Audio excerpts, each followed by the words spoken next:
Hey everybody, welcome back to 5 and 25. This is episode 5, Exodus chapter 20, and we are diving into the 10 Commandments. You may have heard of that phrase before, or just heard even today there's political arguments over the 10 Commandments. What are these 10 Commandments? You're going to find them in Exodus chapter 20.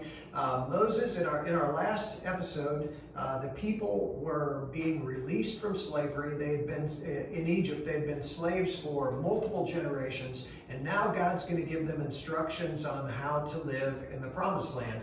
And He gives them the 10 Commandments, whole other bunch of instructions too, but the 10 Commandments are a good summary of that. Now, when you think of commands or things in the Bible, you may have had a negative impression of them.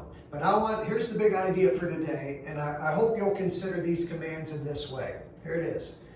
You've probably seen this label before. For best results, follow manufacturer's guidelines, all right? If God is our creator, it would make sense that He would know the best way for us to live. So let's look at these 10 Commandments as manufacturer guidelines for us to live. Now think about it for a moment, and as you read through these, I think it's helpful to have this kind of mentality about thinking of them. What if everybody followed these commandments? What kind of an effect would that have on our community? So, sometimes I'm thinking, wow, wouldn't it be great if nobody stole anything? And we never had to worry about anybody stealing anything. We didn't have to lock stuff up. We didn't have to protect our passwords, all that kind of stuff. Our world would be so much different. Wouldn't it be great if you never had to worry about false testimony being given in court? Everybody was always a truth teller. Or what if, the family unit, some of these affect the family unit and the rhythm of life.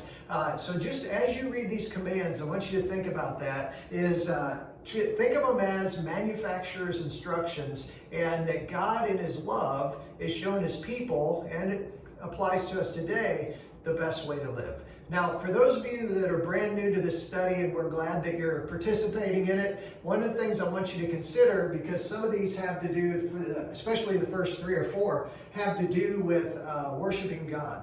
I would just like for you to consider that part of your design, that you've been created to be a worshiper of God, that's part of the manufacturer's design, and that there's something missing if that's not a part of our life. So I just want to thank you for watching these videos and for even kind of investigating this and seeking out God, and just encourage you to continue to do that. All right.